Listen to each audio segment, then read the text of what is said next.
nggih Ndara. Mula ning kene aku njaluk sampeyan. Tulung ripe kono bendaramu pamit Jaya Kayuman.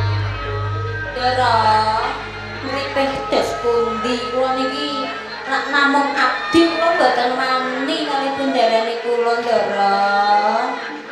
Nanging ning kene iku aku ora duwe sapa-sapa maneh. Lho, Bisa njaluk tulung karo kowe kok ya. sing wonten kula nang abdi-abdi lho Ndara. Ampun susah nggih. Dadan bisa ngrasani yo. Aku pengen dadi ono ning Singasari kaya.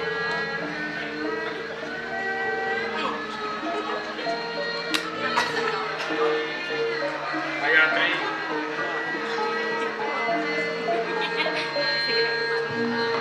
Gayatri.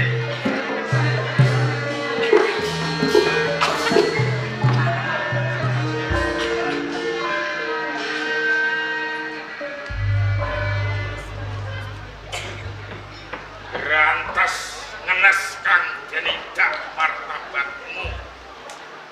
Mapan ana ing pamargi putri Kediri kurang apa? Paman Jaya Ratu. Ya, Kula menika mboten kerasan dados saking ibu wonten ing lintang. ora kerasan. Kula papang saged matur garwa kula. Kang Mas Wijaya. Kangen karo Wijaya. Arum dalu Kula Ndara, kula. kowe abdiku. Takon ngripih bendaramu Gayatri kang supaya gelem lelati karo aku. Nanging nganti dina iki dheweke isih kapang karo garwane Dyah Wijaya. Ndara. Ya.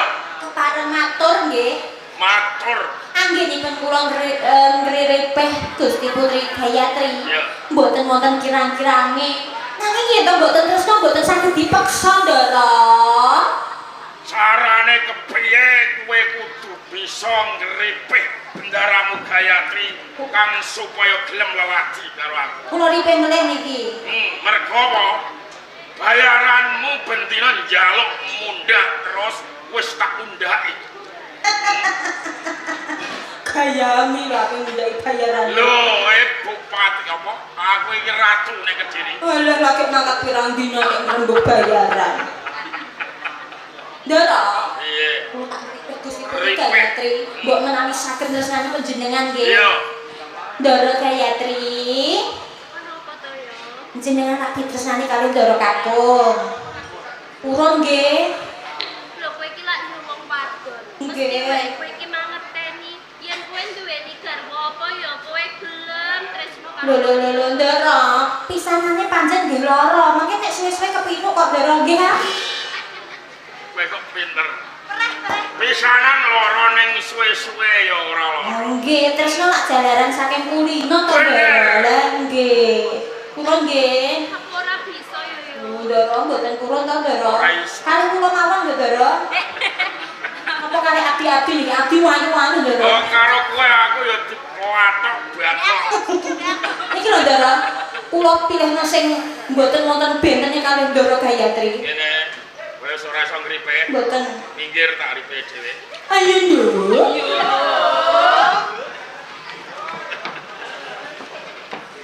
Gayatri.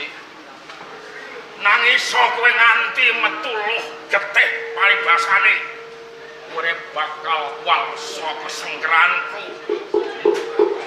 Kula nyuwun kanthi sanget dumateng panjenengan. Iya. Kulasana dumateng kula panon. Awas. Jalaran kula boten tresno dumateng panjenengan. Kosok baline kowe ya kudu welas karo aku. Nganti aku tak rewangi ngemis-ngemis katresnan kang kaya ngene.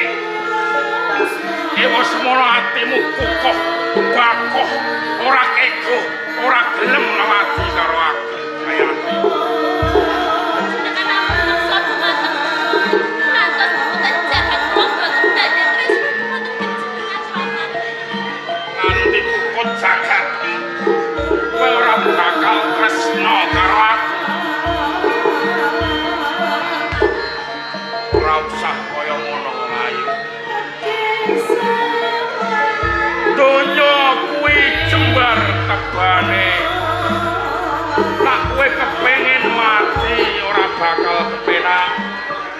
kowe tak mulyake ana ing kraton Kediri. Kowe bakal tak jumenengake garwa Prameswari ana ing Kediri. Ratu tanah Pulo Jawa. Boten paman kula boten purun kula boten saged nglampahi sedaya menika paman. Sapa manis Jenengan sampun kados kaya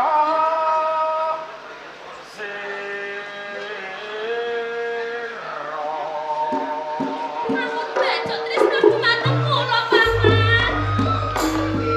Renes wicarane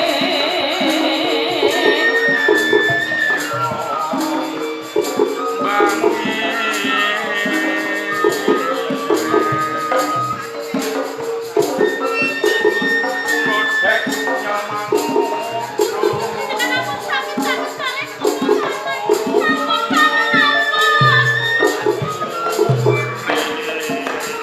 Ampun paman. Ampun bacot ampun. Boten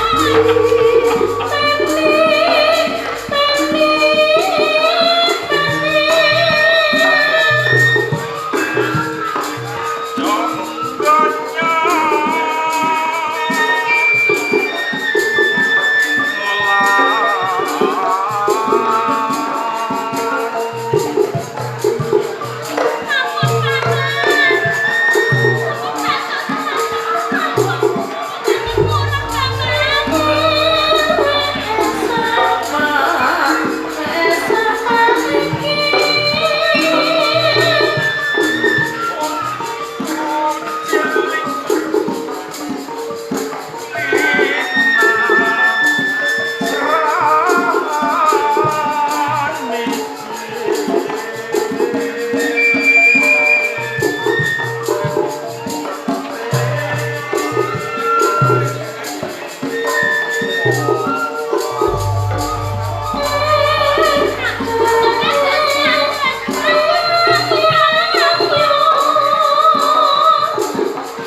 Gayatri, Paman Jaya. apa kowe ora welas kalawan aku?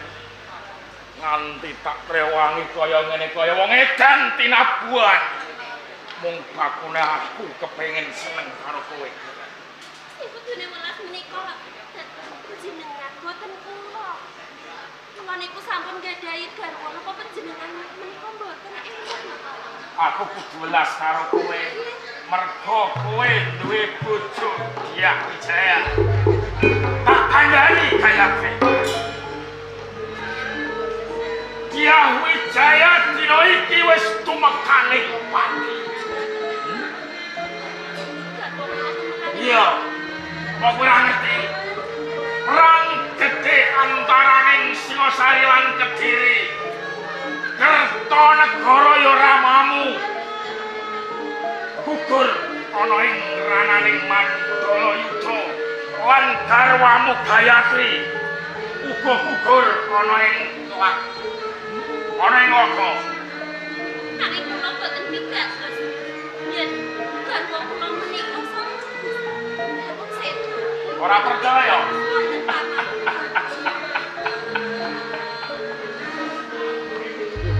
Takuh apa aku lakon tidak kasar karo kowe. Panjenengan apa kados ngaten paman?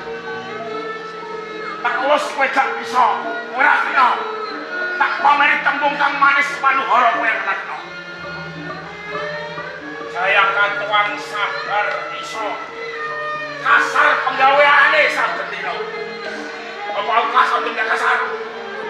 Kados ngaten paman. Wah, dene brekaku. Mboten saged. Wah, dene.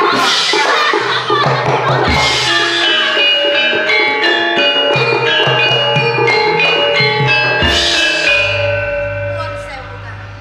Trubali ana apa? Panjenengan badhe tumindak menapa kalian kaya? Ora perkaramu. Ora usah takon aku arep tumindak apa karo Gayatri. Kula rumas welas kalian Gayatri saben dina tansah kasiksa badosipun. Jalaran piyambakipun kapisahaken kalian garwa. Monggo Kang. Ampun dipun lajengaken panjenengan kepengin mundhut karo kalian Gayatri. Rasakaken Trubali. welas kalian Gayatri, Kang. Bedah Praja Boyong Putri sing dadi putri boyongan Gayatri. Apa aku kleru yen to aku seneng karo Gayatri? Boten lepat menika panjenengan menika tresna kalian Gayatri. Nyatanipun Gayatri kala wau boten tresna kalian panjenengan. Lan malih monggo kula atur mirsani. Gayatri menika sinten, Kang Mas? Gayatri wis tak omongno kawit mau putri boyongan saka Singasari. Nanging menika tasih turunan panjenengan napa panjenengan badhe tresnani kalian turunan panjenengan. Ora ijeb sing baku aku tresno karo Gayatri. Kula ingkang pepalangi tumindak panjenengan ingkang kados ngaten. Kowe ora trima. Kula boten Trubali rungokno kupingmu. Yen pancen kowe ora seneng aku duwe bojo Gayatri, kena minggat sore.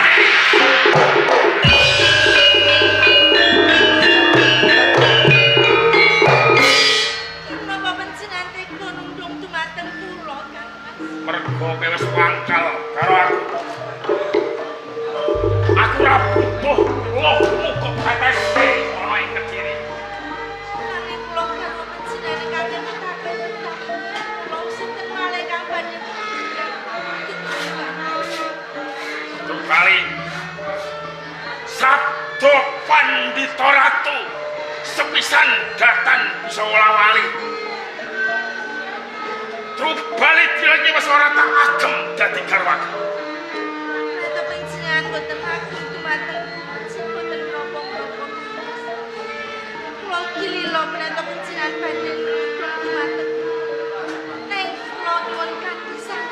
Ampun panjenengan lajengaken panjenengan badhe pramosa pun Gayatri. Ora usah ngoceh kaya betet cilik. Ora usah nguroni karo aku. Kowe wong wadon. Kowe ora pantes nguroni karo bojomu. Trubali minggat. Minggat.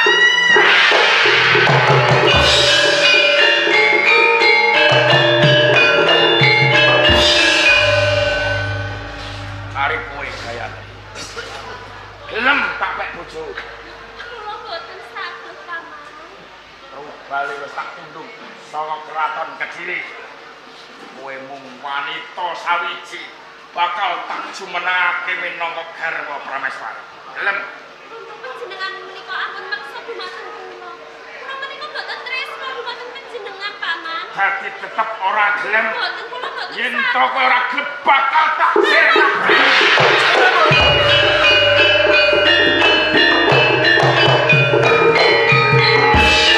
Monggo Kanjeng Ratu Bramantya panjenengan sarehke ati panjenengan.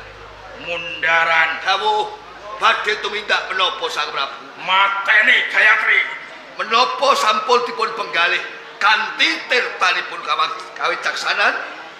Wis Boten dalem badhe nyedani dumateng Gayatri. merga lara atiku ditampik tresnaku kalawan Gayatri. Nanging katuran priksa Sang Prabu. Menawi kelampah jenengan nyedani dumateng Gayatri, panjangka panjenengan boten badhe kelampah. Prisa Dasaripun Gayatri kagem condokan wahyu Nur Batik Aji Wedrah Singasari.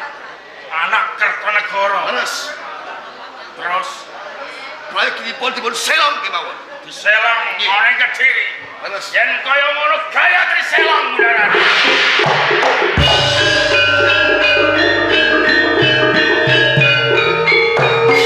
Legal suan dong.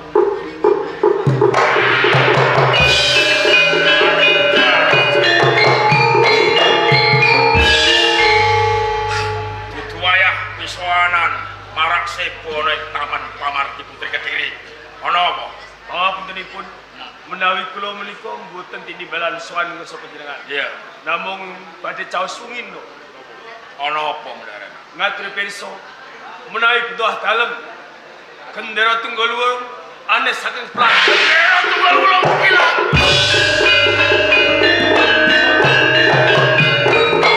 Gendera tunggal wulung tanggung jawabmu nganti anes saka pelanggan pusaka Kediri. Jur kepiye tanggung jawabmu Ardaraja? Boten kirang-kirang anggenku kula budidaya bujung ananipun maling kala wau. Boten nginten babar pisan. Maling kala wau mbok menawi pancen laskar-laskar saking Singasari. Sisa-sisaning laskar Singosari inggih. Bali lan orane bendera tunggul wulung. Kowe sing bakal tanggung jawab. Menawi kepareng kula badhe nyuruh-widayakaken wonten ing Gunung Pandan wonten ing ngersane Bopor Sitel. Dal. Pangestunipun. Sang Prabu Darat. menawi ngenani bab italipun Bandha Tunggal Wulung. Iya. Ing dalu punika teng Kajibah tunduk kemit boten sanes Senopati Segara Winotan. Segara Winotan. Timbalana Winotan.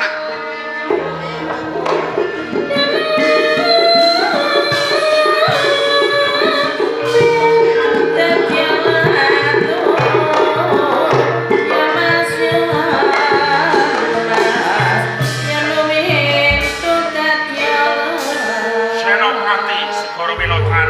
Sabda katembalan Kowe sing kajibah jaga bendera tunggul wulung. menika leres. Nanging kena ngapa bendera tunggul wulung iso anis saka pelangkan pusaka Kediri? Dinten sakmenika Bandha Tunggal Wulung anes. Pangapunten dalem ingkang kathah. Iya. Lewat jeban anggenipun jagi. Kowe tunggu kemit ananing pusaka betuh wonten ing Kediri Bandha Tunggal Wulung. Gampang pangucapmu. Njaluk pangapura. Hei, Segara Winotan. Nani, Merga kowe wis lerwa anane bendera tunggul wulung anis, kowe kang kudu tanggung jawab. Mula kang saka kuwi bali lan orane bendera tunggul wulung kudu saka tanganmu. pangestu panjenengan ingkang suwun. Darat, Oh, kowe aja negakake kalawan putraku lan Senopati Segara Winotan. Kowe sing kajibah dadi warangka dalem bali lan orane bendera tunggul wulung kudu kowe uga melu cancuk Taliwondo.